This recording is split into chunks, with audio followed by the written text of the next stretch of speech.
Hello everyone, I hope आप सभी बहुत अच्छे होंगे। आज की इस वीडियो में आप सभी को मैं जो आपका सब्जेक्ट है हिंदी भाषा और साहित्य का यानी कि जो हिंदी ए सब्जेक्ट है आपका न्यू एजुकेशन पॉलिसी में सेमेस्टर 1 और 2 के लिए है, तो इसके मोस्ट इंपोर्टेंट क्वेश्चन आंसर्स करवाऊंगा। बीए प्रोग्राम में आपका ये सब्जेक्ट है, तो चलिए वीडियो को स्टार्ट करते हैं। आपसे छोटी सी रिक्वेस्ट है कि आप प्लीज़ मुझे इंस्टाग्राम पे फॉलो कर लें। अगर आपको कुछ भी पूछना हो तो आप आके मुझे मैसेज कर सकते हैं, आपके मैसेज का रिप्लाई ज़रूर किया जाएगा। और अगर आपको पीडीएफ चाहिए, ये जितने भी नोट्स हैं, तो आप एकलव्य स्नातक 1 को ज्वाइन कर लें, जो हमारा टेलीग्राम ग्रुप है। वहाँ पे आपको सारी पीडीएफ्स प्रोवाइड करवा दी जाती हैं। तो यहाँ पे अगर मैं आपको बताऊँ, जो आपका लेटेस्ट सिलेबस है वो कुछ इस तरीके से है। ठीक है, आप अपना सिलेबस मैच कर लीजिएगा। बीए प्रोग्राम हिंदी ए के लिए ये जो है सिलेबस है, और बिल्कुल नया सिलेबस आया है। पिछले साल तक जो था वो अलग था। तो न्यू एजुकेशन पॉलिसी के सिलेबस से मैं आपको पढ़ाऊंगा जो इंपॉर्टेंट क्वेश्चन आंसर्स होंगे। तो इसमें पहला जो हमारा क्वेश्चन है वो है, संत रैदास की भक्ति का स्वरूप बताएं। यानी कि जो संत रैदास हैं उनकी भक्ति का स्वरूप कैसा था, ऐसा क्वेश्चन आ सकता है। तो ये एक भक्त कवि थे। ठीक है, उनकी भक्ति भावना जो भी वो अपने पद लिखते थे उसमें देखने को मिलती है, बहुत सरल भाषा में। और कबीर के समान वे किसी, देखो कबीर क्या है भाई, डायरेक्ट किसी पे भी प्रहार कर देते थे अपने पद में। लेकिन ये किसी के ऊपर व्यंग्य या कुछ ऐसा नहीं करते थे। तो उन्हें केवल अपने आत्मज्ञान की अभिव्यक्ति की चिंता है। ठीक है, और ये कुछ लाइनें वो लिखते हैं। सदाचार श्रुति शास्त्र वचन अविरुद्ध उच्चार्यो, संदेह ग्रंथि खंडन निपुण बानी विमल रैदास की। फिर रैदास भी वैष्णव रस और पिया की बात कबीर की पद्धति पर करते हैं, और जिसमें वो तीन बातें सबसे ज्यादा बताते हैं कि वैष्णव भक्ति के अनुरूप प्रेम तत्व की प्रमुखता ज्यादा होती है इनके पदों में। दाम्पत्य भाव और जाति पात को महत्व ना देना। सगुण राम का नाम प्रयोग रैदास भी अन्य निर्गुण संतों के समान करते हैं। ठीक है, जैसे निर्गुण संत भगवान राम को जो है वो एक अलग तरीके से देखते हैं, राम शब्द को, तो वो उसी तरीके से देखते हैं। और फिर है, राम रहीमा कृष्ण करीमा की एकता को रैदास भी मानते हैं, और वे निर्गुण ईश्वर को अपना आराध्य स्वीकार करते हैं। यानी कि ये निर्गुण संत धारा के कवि हैं। प्रेम की पीड़ा को रैदास भी अनुभूति, मतलब उनको भी है भाई कि ईश्वर से ना मिल पाने के विरह को वो एक विरहणी के समान बताते हैं कि मैं अगर ईश्वर से नहीं मिल पाया तो ये भी एक दर्द है। और रैदास अपने विरह व्याकुल मन को, यानी कि जो चिंता में जो उनका मन है, वो हरि की पाठशाला में पढ़ाना चाहते हैं। और किताबी अक्षर के स्थान पर वे ज्ञान का अक्षर पढ़ने की बात कर रहे हैं। और प्रेम की पाती पर सुरति की लेखनी से रा और माँ को अंकित कर गुरु को दिखाना चाहते हैं। जैसे यहाँ लिखा है, मोही अन्य पढ़न सो कौन काज। ठीक है, फिर यहाँ पे अगर मैं आपको बताऊं तो इम्पोर्टेंट है, ये है कि रैदास की प्रेम भक्ति का आधार है संबंध भावना। जो गिरी मयूर चंद चकोर, ये सब ये शब्द यूज करते हैं जब ये लिखते हैं अपने पद। और इसके अलावा मैं आपको बताऊं तो रैदास ने अपने युग को कलयुग कहा है। यानी कि ये बताते हैं कि मैं कलयुग का एक वो हूँ, संत हूँ और कवि हूँ। और इन परिस्थितियों में राम नाम स्मरण को भगवत प्राप्ति का एकमात्र साधन माना गया है, कि आप राम नाम का सिर्फ जप कीजिए। वे कहते हैं कि वेदों पुराणों और स्मृतियों के सारे भगवान को नहीं पाया जा सकता, केवल भगवान राम का नाम है, जिसको लेके आप भवसागर, जिस नाम को लेकर आप भवसागर पार कर सकते हो। फिर उसके बाद है, अन्य संतों के समान रैदास भी रहस्यवादी लगते हैं। जैसे उनके पद हैं, हर कोई नहीं इजीली समझ सकता उन्हें। सिद्धों और नाथों की परंपरा के प्रभाव स्वरूप सहज शून्य षटकर्म नाद बिंदु गगन मंडल पवन सुरति आदि यौगिक प्रतीकों का प्रयोग रैदास भी करते हैं। फिर भी रैदास के काव्य में भावात्मक रहस्यवाद की, ये फिर भी एक रहस्य रहता है इनके जो भी ये पद लिखते हैं। अब एक यहाँ पे कविता है आपकी, ठीक है, भूषण की, और उसको आपके पेपर में दिया जाता है। उसकी लाइनें आएंगी, आपको उसकी व्याख्या करनी है। तो जैसे इसमें है, गरुड़ को दावा जैसे दावा शिवराज का। तो ये जो ऊपर लाइन दी गई है, ये शिवा बावनी रचना से लिया गया है। इसको लिखने वाले भूषण है। भूषण रीति काल के वीर काव्य परंपरा के बहुत अच्छे कवि हैं। और वो अपने आश्रयदाता शिवाजी और छत्रसाल के शौर्य का वर्णन करते हैं, जिनके वहां पर वो रहा करते थे। और वो व्याख्या में ये बताते हैं कि जिस प्रकार नागों के समूह पर गरुड़ राज भारी पड़ता है ना, गरुड़ जो है वो नाग को उठा लेता है। वैसे ही हाथियों के समूह पर जंगल का राजा शेर भारी पड़ता है, सारे भागने लगते हैं हाथी। वैसे ही पहाड़ों के समूह पर इंद्र राज भारी पड़ते हैं, कितने भी पहाड़ों, इंद्रदेव तो भाई सबसे खतरनाक है। वैसे ही पक्षियों के समूह पर बाज भारी पड़ता है, बाज जो है वो पक्षियों को पकड़ता है। तो ऐसे ही पूरी पृथ्वी पर नवखंड में जो अंधकार को, मतलब आप कह सकते हो कि फैले अंधकार को सूर्य समाप्त कर अपना शक्ति, आप ये समझो कि अंधेरे को कौन खत्म कर सकता है, जो है अंधेरे के ऊपर दावा सूरज करता है। इसी तरीके से पूर्व से लेके पश्चिम तक, उत्तर से लेके दक्षिण तक जितने भी राजा महाराजा हैं, जितने भी बादशाह हैं, उन सभी पर शिवाजी ही भारी पड़ते हैं, ये इसमें बताया गया है। और ये ब्रज भाषा में है और कवित छंद का प्रयोग है और आप इसको गा सकते हैं, ठीक है। और ओज गुण है इसके अंदर, शिवाजी के शौर्य का वर्णन किया गया है। तो ये कविता है। फिर एक और कविता है यहाँ पे, आज बेटी जा रही है, मिलन और वियोग की दुनिया नवीन बसा रही है, मिलन ही है जीवन प्रकाश, वियोग ही है युग का अंधेरा।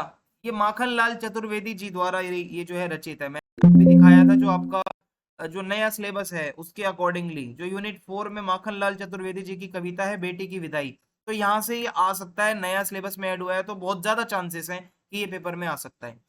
तो ये जो है माखन लाल चतुर्वेदी जो है माखन लाल चतुर्वेदी जी जो है उन्होंने लिखा है, उनका एक काव्य संग्रह है समर्पण नाम से, वहां से लिया गया है। ये जो पूरा काव्यांश है इसमें कवि जो है वो बेटी के पिता से वियोग और एक नए परिवार से मिलने के विषय में बता रहे हैं कि कैसे बेटी अपने पिता से अलग होती है और एक नए परिवार में जाती है। तो कवि अपने मन के भावों को प्रकट करते हुए ये लिखते हैं कि पिता ने जिस बेटी को जन्म दिया, पाल पोस कर बड़ा किया, सुख दुख का अनुभव साथ में किया, आज वही बेटी उसे हाथ छुड़ाकर ससुराल जा रही है। तो एक तरफ तो भाई पिया मिलन और नई दुनिया बसाने की भी चाहत है, दूसरी तरफ अपने माता पिता, अपने भाई बहन, अपनी सखी सहेलियों से बिछड़ने का गम भी होता है एक लड़की के साथ। तो दोनों एक अद्भुत स्थितियां हैं और मिलन से जहां एक तरफ जीवन में नया प्रकाश, नई उम्मीदें आएंगी, नई खुशियां होंगी, वहीं बिछड़ने से जो पिता का घर है वहां पे अंधकार हो जाएगा। तो खुशी और गम दोनों है। तो भाई दोनों ही बातें यहाँ पे जो है मतलब बताई जा रही हैं कि खुशहाल दाम्पत्य जीवन के लिए मायके तथा ससुराल पक्ष दोनों तरफ से आशीर्वाद दिया जा रहा था। तो इसमें विशेष यही है, खड़ी बोली है, वात्सल्य रस देखने को मिलता है, ससुराल पक्ष और पिता पक्ष की संवेदनाएं जो होती हैं वो इसमें दिखाई गई हैं कविता में। फिर उसके बाद अगली कविता है जो कि पेपर में आती है बहुत बारी, हिमाद्री से लेकर बड़े चलो। तो ये जो है आपको मैं बताऊं, चंद्रगुप्त नाम से एक नाटक है जो कि जयशंकर प्रसाद जी ने लिखा था, वहां से ये लाइनें ली गई हैं, ठीक है। हिमाद्री तुंग श्रृंगसी, ठीक है। ये जो है एक ऐसी कविता है जो आपके अंदर जोश भरती है, देशभक्ति की भावना भरती है। हिमालय के उच्चतम शिखर से अपने ही प्रकाश से प्रकाशित स्वतंत्रता अपनी शुद्ध वाणी में पुकार पुकार कर तुमसे कह रही है कि तुम वीरों की अमर संतान हो। यानी कि देश के लोगों को ये एक मोटिवेट करने वाली कविता है कि आप जागो, ठीक है, और आवाज उठाओ अपने लिए। ऐसे वीर अपने कर्तव्य के मार्ग में आने वाले विघ्नों से नहीं घबराते। जो एक वीर होता है, जो एक बहादुर होता है, वो हर चीज के लिए तैयार रहता है। तुम्हारे सम्मुख भी ऐसे ही वीरों की परंपरा है जिसका पालन तुम्हें करना है। जो हमारे इतिहास में वीर हुए हैं उनकी परंपरा को हमें ही आगे लेके जाना है। कर्तव्य पथ कंटकाकीर्ण भले ही है, कर्तव्य पथ में जितने भी कांटे हों, पर हमें देश के लिए, समाज के लिए हमें लगातार उस पथ पर चलना होगा, कर्तव्य पथ पर। तुम भी देश कल्याण के इस मार्ग पर बढ़ते जाओ, हमें भी इस देश में अगर कुछ करना है तो आगे बढ़ते रहना पड़ेगा। तुम्हारी वीरता की अमर गाथाएं, जो वीर होते हैं उनकी अमर गाथाएं पूरी दुनिया भर में एक ज्योति की तरह फैलती है। और अभी तुम जिन विघ्नों की कल्पना मात्र से घबरा रहे हो, उन पर विजय प्राप्त करने के बाद तुम और ज्यादा साहसी महसूस करोगे और साहस बढ़ेगा। तुम इस भारत माँ के शूरवीर और साहसी सुपुत्र हो, यानी कि तुम भारत माँ के बच्चे हो और ये भारत माँ की रक्षा करना हमारा दायित्व बनता है। और हमें शत्रुओं की सेना को परास्त करना है और नष्ट कर देना है उन्हें। हम शक्ति संपन्न हैं, हम बहुत शक्तिशाली हैं। ये देखो कितना अच्छे से लिखा हुआ है पूरा गीत। इसमें विशेष क्या है भाई, उद्बोधन गीत है, आप इसको सुन के मोटिवेट हो जाओगे, ठीक है। ये गीत ना केवल चंद्रगुप्त नाटक के पात्रों को उद्बोधित करने की सामर्थ्य रखता है बल्कि देशवासियों को भी कर्तव्य पालन की ओर लेके जाता है। प्रसाद जी का साहित्य लिखने का जो तरीका है वो ऐसा है कि जब देश में विदेशियों का शासन था तो उनके खिलाफ आवाज उठाने के लिए ये जो है साहित्य लिख रहे थे। और ये दास्ता, ये जो हम गुलामी है, ये गुलामी की बेड़ियों से तोड़कर एक आजाद देश की तरफ आगे बढ़े, ये ऐसा बताते हैं। बहुत से इन्होंने जो है ऐतिहासिक कविताएं लिखी हैं। स्वतंत्रता को यहाँ पर कवि ने स्वयं प्रभा समुज्वला कह के पुकारा है और स्वतंत्रता अपने ही तेज से मंडित है, यानी कि स्वतंत्रता जो है वो आपको पुकार रही है। हमारे हर देश मतलब भारत के हर नागरिक का एक कर्तव्य है कि अपने देश की रक्षा करें। फिर है बादल को गिरते देखा है, कविता का प्रतिपाद्य या फिर सार, ये क्वेश्चन भी आता है। आपको मैं बता दूं यूनिट 1 के अलावा जो आपकी बाकी की यूनिट्स हैं, ठीक है, एक बार मैं आपको सिलेबस की तरफ लेके चलूं। तो यूनिट 1 के अलावा जो आपकी जो यूनिट 2 से है क्वेश्चन, यूनिट 3 से 4 से ज़्यादा आते हैं, ठीक है? तो मैं आपको उसी अकॉर्डिंग इंपॉर्टेंट क्वेश्चन आंसर्स भी करवा रहा हूँ। और मैं आपको बता दूँ कि आपको फुल एक्सप्लेनेशन इस वीडियो के डिस्क्रिप्शन में लिंक दे दिया जाएगा, वहाँ पे भी जाके आप देख सकते हैं। तो इसमें है बादल को घिरते देखा है। देखो प्रकृति का चित्रण किया गया है इस कविता में, और नागार्जुन जी की कविता है। और प्रकृति के प्रति इतना खुला प्यार, अनुराग, इतनी लग भरी आत्मीयता, उसके आकाशीय और धरती से जुड़े वैभव की इतनी सूक्ष्म और गहरी पकड़, इतने अच्छे से उसका चित्रण कर पाना सिर्फ नागार्जुन जी ही कर सकते हैं। और बादल को घिरते देखा है उनकी बहुत ज्यादा फेमस कविता है, जो उनके युग धारा संकलन सबसे पहले प्रकाशित हुई थी, यहाँ पे ये आई थी। इस कविता में नागार्जुन अपनी देखी हुई प्रकृति, जो नागार्जुन जी ने खुद देखा, बादलों को कैसे वो बनते हैं, कैसे वो बिगड़ते हैं, जैसे कालिदास का यक्ष, उसका रामगिरी, उनकी अलका, उनकी व्योम व्योम गंगा तो कल्पित थे, किंतु नागार्जुन बड़े विश्वास से कहते हैं कि भाई मैं कल्पना में नहीं लिख रहा, मैंने जो लिखा है मैंने अपनी आंखों से देखा है। तो बात कालिदास के प्रकृति चित्रण को कल्पित कहने और अपने वास्तविक को बताने के नहीं है, हालांकि ये है कि वो प्रकृति को कितने अच्छे से आ पा रहे हैं, ठीक है, और एक सजीव वास्तविकता बता रहे हैं। वो अलंकार या कुछ फिक्शनल नहीं दिखा रहे हैं, वो असली दिखा रहे हैं, जो भी दिखा रहे हैं जो उन्होंने खुद देखा है। और और उसके मनोहरी रूपों के प्रति भी उनकी अनुरक्ति है, उसके रौद्र रूपों के प्रति भी उनमें दुराव नहीं है। वसंत शरद हेमंत ऋतुएं उन्हें जितनी प्यारी हैं, ग्रीष्म शिशिर पावस से भी उतना ही प्यार है। तो हिमालय और उसके शिखरों से भी नागार्जुन को बेहद प्यार है, इसीलिए वो कहते हैं अमल धवल गिरी के शिखरों पर। तो वास्तव में बादल को घिरते देखा है जो कविता है, वो नागार्जुन जी के अनुभव का प्रमाण है, जो उन्होंने खुद एक्सपीरियंस किया। ऐसा अनुभव उसे ही हो सकता है जो अपने समय और समाज से साक्षात्कार करता हो। तो कबीर ने ऐसा अनुभव किया था, और सैकड़ों वर्षों बाद आज भी हम कबीर के बारे में पढ़ते हैं। तो कबीर ने इसे अनभय सांचा कहा था। आचार्य हजारी प्रसाद द्विवेदी के मुताबिक यह अनुभव से उपजा हुआ एक सत्य है, अनुभव सबसे बड़ी चीज है। फिर है राष्ट्रभाषा के रूप में हिंदी के स्वरूप को स्पष्ट करें। ये क्वेश्चन आने के बहुत ज्यादा चांसेस हैं। तो इसमें आपको बताना है कि राष्ट्रभाषा का मतलब होता है कि लैंग्वेज ऑफ द नेशन, यानी कि किसी भी देश की अपनी एक भाषा होती है। फ्रांस है तो फ्रेंच है, जर्मनी है तो जर्मन है, अमेरिका है तो अमेरिकन है, यूके है तो जो ब्रिटिश, जो मतलब जो है मतलब जो ब्रिटेन की इंग्लिश है, यूके इंग्लिश है, ठीक है। हर देश की अपनी एक लैंग्वेज होती है। हमारे देश की ऐसी एक भाषा हिंदी है, जो कि आज़ादी से पहले अंग्रेजी सरकार ने अंग्रेजी में ही सारा कामकाज किया था, किंतु एक ऐसी भाषा भी होनी चाहिए जिसे सभी लोग समझें। ऐसे में राष्ट्र शब्द का प्रयोग किसी देश तथा वहां बसने वाले लोगों के लिए किया जाता है, आपको पता होगा। प्रत्येक राष्ट्र का अपना एक अस्तित्व होता है, अलग अलग धर्म जाति के लोग होते हैं, और उनकी भाषा भी अलग अलग होती है। तो इन भिन्नता के साथ साथ उसमें एकता भी बनी रहती है, ठीक है, तो एकता भी चाहिए। अतः राष्ट्र की एकता को बनाने के लिए एक ऐसी भाषा बहुत जरूरी होती है जिसमें सभी लोग, जो जितने भी देश के नागरिक हैं, वो आपस में जुड़े रहते हों। ऐसी व्यापक भाषा को ही हम राष्ट्रभाषा कहते हैं।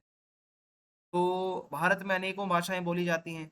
1947 में भारत आजाद हुआ था, तो जब तक भारत में अंग्रेज शासक रहे तब तक अंग्रेजी का ज्यादा बोलबाला था। पर अंग्रेजों के जाने के बाद यह असंभव था कि देश के सारे कार्य अंग्रेजी में हो। अंग्रेज तो चले गए, हम थोड़ी ना अंग्रेज हैं भाई। तो जब देश के संविधान का निर्माण किया गया, तो ये क्वेश्चन आया कि राष्ट्र की भाषा कौन सी होगी भाई। तो क्योंकि राष्ट्र के बिना, मतलब राष्ट्रभाषा के बिना देश को हम कैसे कह सकते हैं कि हमारा ये देश है, ये राष्ट्र है। कुछ लोग अंग्रेजी भाषा को ही राष्ट्रभाषा बनाए रखने वाले थे कि भाई अंग्रेजी चलने दो, परंतु अंग्रेजी राष्ट्रभाषा कैसे बनाएंगे, वो तो किसी और देश की भाषा है, और हर कोई तो नहीं बोल सकता अंग्रेजी। हिंदी को राष्ट्रभाषा बनाने के पीछे कुछ तर्क दिए गए, जैसे हिंदी एक भारतीय भाषा है, न कि विदेशी। इतनी संख्या हिंदी बोलने वालों की है उतनी किसी की भी नहीं है।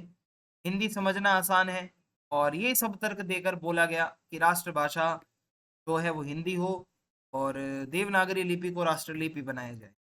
हिंदी को राष्ट्रभाषा घोषित करने के बाद उसका एकदम प्रयोग करना कठिन था, क्योंकि राजकीय कर्मचारियों को यह सुविधा दी गई कि सन 1965 तक केंद्रीय शासन का कार्य व्यवहारिक रूप से अंग्रेजी में चलता रहे। भाई 1965 तक जो सरकार के काम है वो आप अंग्रेजी में चलाओ, और 15 वर्षों में हिंदी को इतना अच्छा फैला दो कि हर कोई हिंदी सीख जाए। इस बीच सरकारी कर्मचारी भी हिंदी सीख लें और कर्मचारियों को हिंदी पढ़ने की विशेष सुविधाएं दी गई, ट्रेनिंग दी गई। शिक्षा में हिंदी को अनिवार्य विषय बना दिया गया। शिक्षा मंत्रालय की ओर से भी हिंदी के लिए बहुत काम किया गया। इस प्रकार से हिंदी को जो है अंग्रेजी से रिप्लेस करने की कोशिश। तो अनेक भाषा विशेषज्ञों की राय में देखें तो यदि भारतीय भाषाओं की लिपि को देवनागरी स्वीकार कर लिया जाए तो राष्ट्रीय भावनात्मक एकता स्थापित करने में सुविधा होगी। और अगर एक ही लिपि मानेंगे, एक ही भाषा मानेंगे तो ऐसे में इजी होगा। आज जहां शासन और जनता हिंदी को आगे बढ़ाने और उसका विकास करने के लिए परिवर्तनशील है, वहीं ऐसे लोगों की भी कमी नहीं है जो टांग पकड़ के पीछे खींच रहे हैं, हिंदी को आगे नहीं बढ़ना देना चाहते। ऐसे में कुछ लोग वो हैं जो हिंदी को संविधान के अनुसार सरकारी भाषा बनाने से सहमत हैं, लेकिन वो राष्ट्रभाषा नहीं बनते देखना चाहते। कुछ ऐसे भी लोग हैं जो उर्दू का निर्मूल पक्ष में समर्थन करके राज्य कार्य में विघ्न डालते हैं, उर्दू को सपोर्ट करते हैं। धीरे धीरे पंजाब, बंगाल और चेन्नई के निवासी भी ये कह रहे हैं कि भाई हमें अपनी रीजनल लैंग्वेज में ही कामकाज करना है सरकारी, हम हिंदी क्यों पढ़ें। तो परंतु हिंदी एक ऐसी भाषा है जिसके द्वारा आप पूरे भारत को एक कर सकते हो। सारे लोग तमिल नहीं बोल सकते। आज हिंदी के प्रचार प्रसार में कुछ बाधाएं तो हैं, किंतु दूसरी ओर केंद्र सरकार, राज्य सरकार और जनता सभी एकजुट होकर हिंदी के विकास के लिए काम करती है। सरकार द्वारा बहुत सारी योजनाएं बनाई जाती हैं। ठीक है, उत्तर भारत में ज्यादातर राज्यों में कामकाज हिंदी में ही होते हैं। राष्ट्रीयकृत बैंकों ने भी हिंदी में ही काम करना शुरू कर रखा है। सरकारी बैंक, विभिन्न संस्थाएं, अकेडमी भी हिंदी लेखकों की श्रेष्ठ पुस्तकों को पुरस्कृत करते हैं। दूरदर्शन, आकाशवाणी भी इसी दिशा में आगे बढ़ रहा है, हिंदी में ही सब कुछ करता है। किसी प्रदेश की राज्य सरकार के द्वारा उस राज्य के अंतर्गत प्रशासनिक कार्यों को संपन्न करने के लिए जो भाषा का यूज होता है उसको हम राज्य भाषा कहते हैं। अगर कोई राज्य है, अगर गुजरात है, वो अपना गुजराती में अगर कामकाज कर रहा है तो वो गुजराती राज्य भाषा होगी, ना कि राष्ट्रभाषा। ये भाषा उस प्रदेश की ज्यादातर लोगों द्वारा बोले जाने वाली भाषा होती है। प्रशासनिक दृष्टि से संपूर्ण राज्य में सर्वत्र इस भाषा को महत्व जो है प्राप्त रहता है। यानी कि पंजाब है, पूर्ण राज्य है, तो पंजाब में पंजाबी में अगर कामकाज हो रहा है तो ये होता है। राष्ट्रभाषा का मतलब है पूरे राष्ट्र की भाषा, जहाँ पूरे देश को एक भाषा से जोड़कर देखा जाता हो। प्रत्येक राष्ट्र की अपनी भाषाएं होती हैं। भाषा राष्ट्र की एकता, अखंडता और प्रगति का सूचक है, ये दिखाता है। इसलिए राष्ट्रभाषा उसे ही बनाया जाता है जो व्यापक रूप से बोली जाती हो, फैली हुई हो, तो संपर्क भाषा भी हो, वो कम्युनिकेट करते हो लोग उसमें। हिंदी का प्रयोग पूरे भारतवर्ष में होता है, ज्यादा से ज्यादा लोग उसके बोलते हैं। और मतलब भारत एक विविधताओं वाला देश है, सांस्कृतिक, भौगोलिक और भाषाई दृष्टि से भी बहुत विविधताएं हैं, डाइवर्सिटीज हैं। और फिर है भारतीय संविधान में देश के चुनिंदा भाषाओं को संविधान की 8वीं अनुसूची में रखा गया है। पहले ये 16 थी, अब 22 हो गई हैं। राष्ट्रभाषा पूरे देश में सांस्कृतिक और भावात्मक एकता को दिखाती है। राष्ट्रभाषा के रूप में हिंदी को प्रमुखता से स्वीकार किया गया है क्योंकि बोलने वालों की संख्या ज्यादा है, लिखने वाले लोग भी ज्यादा हैं, लिखने में आसान है। हिंदी शब्द जो है वो मूलतः फारसी भाषा का शब्द है जिसका अर्थ है मतलब हिंदी का या हिंदी से, यानी कि हिंद का। और दिनांक 14 सितंबर 1949 को हिंदी भाषा को भारत की राजभाषा के रूप में स्वीकार किया गया था। और राष्ट्रभाषा नहीं है हिंदी, राजभाषा है। और हिंदी दिवस मनाया जाता है 14 सितंबर। 1918 ईस्वी में हिंदी साहित्य सम्मेलन के इंदौर अधिवेशन में सभापति पद से भाषण देते हुए गांधी जी ने कहा, राष्ट्रभाषा हिंदी का समर्थन किया। उन्होंने बोला, मेरा ये मत है कि हिंदी हिंदुस्तान की राष्ट्रभाषा हो सकती है और होनी भी चाहिए। तो राष्ट्रभाषा एक ऐसी भाषा है जो किसी और की ना हो, हमारे देश की हो, ज्यादा से ज्यादा लोग उसको बोलते हो। तो राजभाषा वो भाषा होती है, ये मैंने आपको पीछे बता दिया है। ठीक है, अब इसको हम आगे बढ़ाते हैं। यहाँ लिखा है, भारतीय संविधान के अनुच्छेद 343 के अनुसार भारतीय संघ की राजभाषा के रूप में हिंदी भाषा को माना गया है। अनुच्छेद 351 में हिंदी के विकास के लिए निर्देश दिए गए हैं कि कामकाज हिंदी में करवाएं। और हिंदी को राजभाषा के रूप में इसलिए मान्यता प्रदान की गई क्योंकि भाई ये बहुत बड़े भूभाग में बोली जाती है इंडिया के। और स्वतंत्रता प्राप्ति के समय भी हिंदी बहुत फेमस थी। और उसी समय ये बात तय हो गई थी कि यदि देश को एक करना है तो हमें हिंदी को ही मेन करना होगा। ठीक है, और यही है, इसमें आप मेन चीजें मान के चलते। फिर है, भारतीय संविधान के 2, 6, 17वें भाग में राजभाषा से जुड़े हुए कुछ प्रावधान लिखे हुए हैं। संविधान के भाग 2 के अनुच्छेद 120 में संसद की भाषा, भाग 6 के अनुच्छेद 210 में राज्य की विधानसभाओं की भाषा, 17वें भाग में राजभाषा से रिलेटेड बातें हैं। प्रथम अध्याय में संघ की राजभाषा संबंधी अनुच्छेद 343 और 344 है। और दूसरे अध्याय के अनुच्छेद 345, 346 और 347 में राजभाषा के रूप में प्रांतीय भाषाओं के बारे में लिखा है। हाई कोर्ट सुप्रीम कोर्ट के बारे में 348 349 में लिखा है भाषाओं के बारे में। चौथे अध्याय में हिंदी भाषा के विकास की बात लिखी गई है 350 और 351 अनुच्छेद।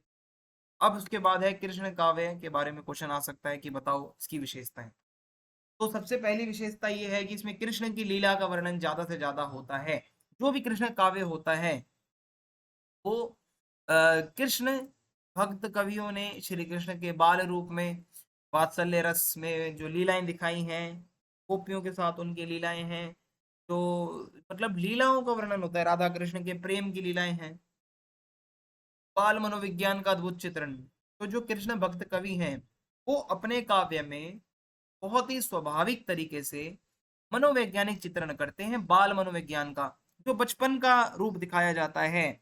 जैसे सूरदास लिखते हैं तो बहुत कुछ ऐसा लिखते हैं कि बाल्य जीवन के बारे में लिखते हैं, मानसिक अवस्था कैसी थी।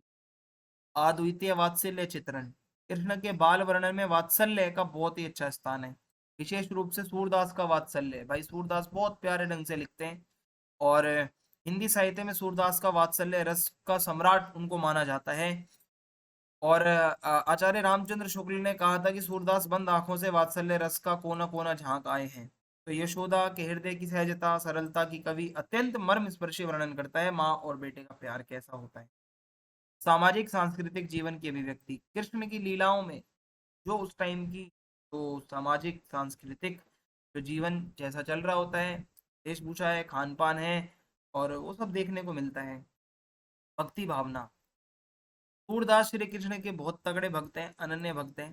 उन्होंने पुष्टि मार्ग के सिद्धांतों के आधार पर कृष्ण को अपना आराध्य स्वीकार कर रखा है और उनकी लीलाओं का गान किया है। और उनकी भक्ति सगुण भक्ति है, यानी कि वो कृष्ण के रूप की पूजा करते हैं। ठीक है। और श्रृंगार वर्णन, कृष्ण भक्त कवि जो होते हैं वो भक्ति रस के कवि होते हैं और श्रृंगार रस बहुत अच्छा खासा होता है।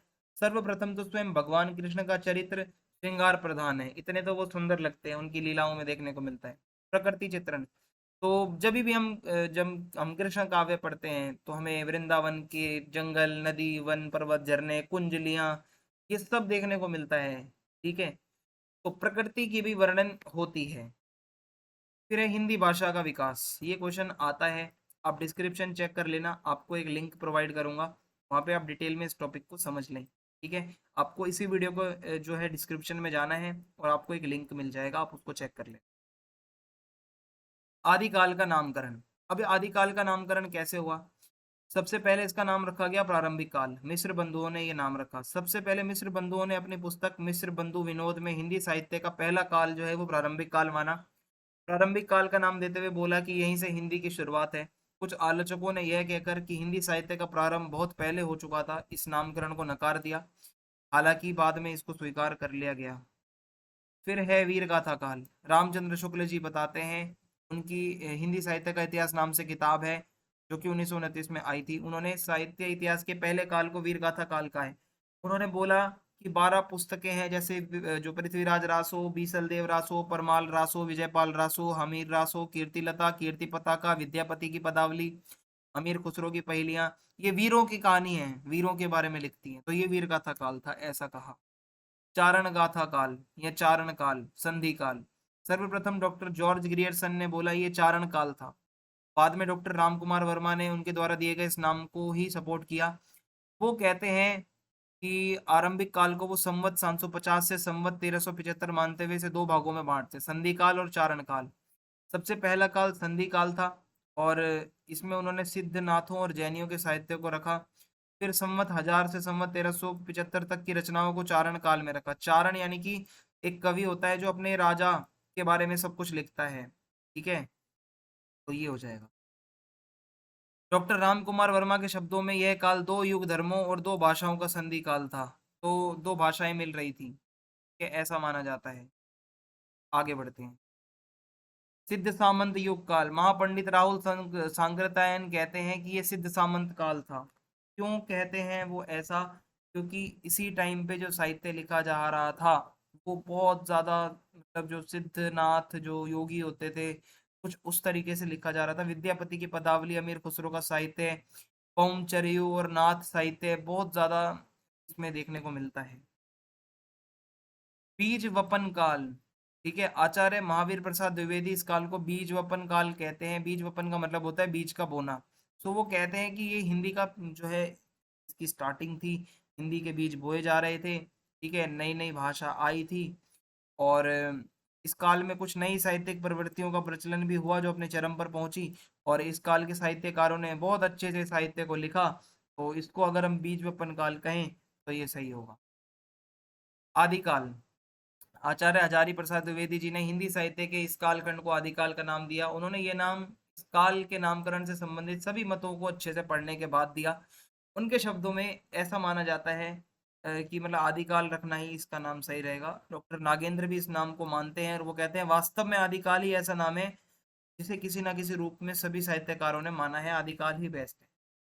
राम भक्ति काव्य, तो देखो राम भक्ति काव्य यानी कि जो कृष्ण भक्ति काव्य था उसमें भगवान कृष्ण के ऊपर सब कुछ लिखा जाता है। राम भक्ति काव्य में ऐसा काव्य जिसमें कवियों ने ईश्वर का रूप श्री राम को मानकर सब कुछ अपना जो है काव्य लिखा।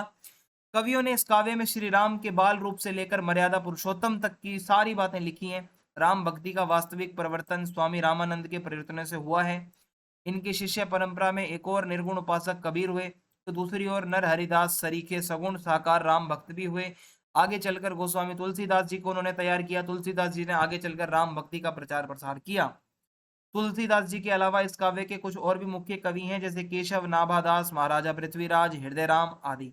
तुलसीकृत रामचरितमानस इस युग का ही नहीं बल्कि सबसे बड़ा महाकाव्य है, और इसके बारे में लिखा है कि राम का स्वरूप जो राम भक्ति काव्य है इसमें राम भक्त कवियों के इष्ट देव राम विष्णु के अवतार हैं, परम ब्रह्म स्वरूप है, शील शक्ति सौंदर्य सब कुछ है उनमें, और शिक्षा भी बहुत अच्छी खासी है उनके पास, और शक्ति से दुष्टों को वो मारते हैं, भक्तों को जो है कि नैया पार लगाते हैं, तीनों लोकों में ले जाते हैं, पाप विनाश और धर्म के उद्धार के लिए अवतार लेते हैं।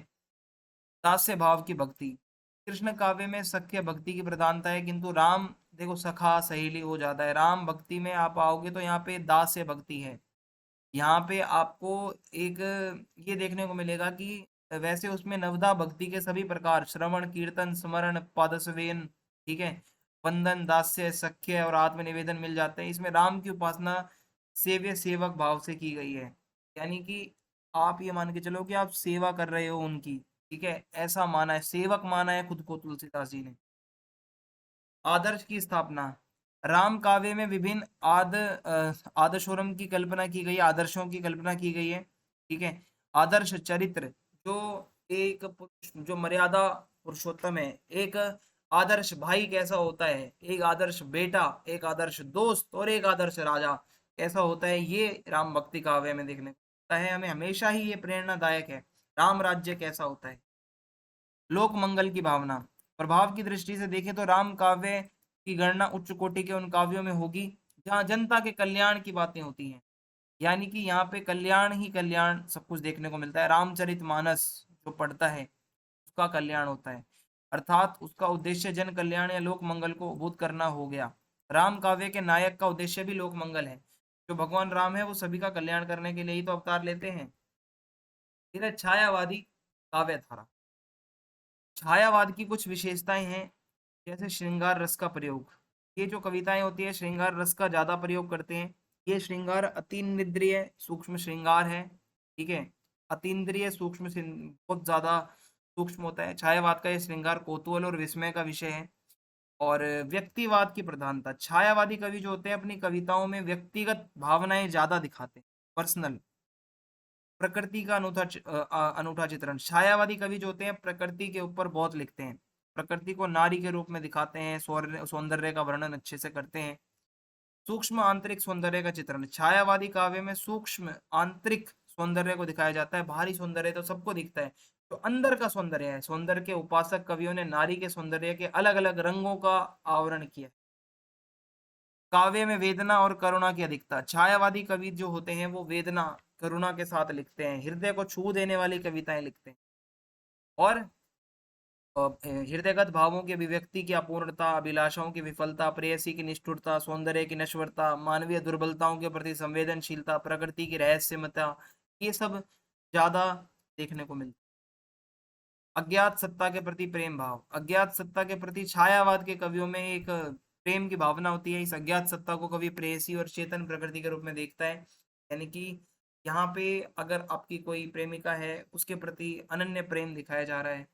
नारी के प्रति नवीन भावना, छायावादी काव्य में श्रृंगार और सौंदर्य से तात्पर्य नारी से है। नारी केवल प्रेम की पूर्ति का साधन मात्र नहीं होता, ये भाव जगत की सुकुमार देवी है। यानी कि रीतिकालीन नारी के विपरीत छायावादी नारी ज्यादा सजग है, सम्मानजनक स्थान है छायावाद में नारी का। जीवन दर्शन, छायावाद के कवि एक ऐसा लिखते हैं कि मतलब आप कह सकते हो कि काव्य का मूल दर्शन सर्वात्मवाद है। यानी कि संपूर्ण जगत मानव चेतना से स्पंदित दिखाई देता है। ठीक है, और ये कुछ इंपॉर्टेंट क्वेश्चन थे, आप इनको करके जाना और आपका पेपर बहुत ज़्यादा अच्छा जाएगा। आप प्लीज़ चैनल को सब्सक्राइब कर दें, ज़्यादा से ज़्यादा वीडियो को शेयर करें और वीडियो को लाइक करें। जय हिंद, जय भारत।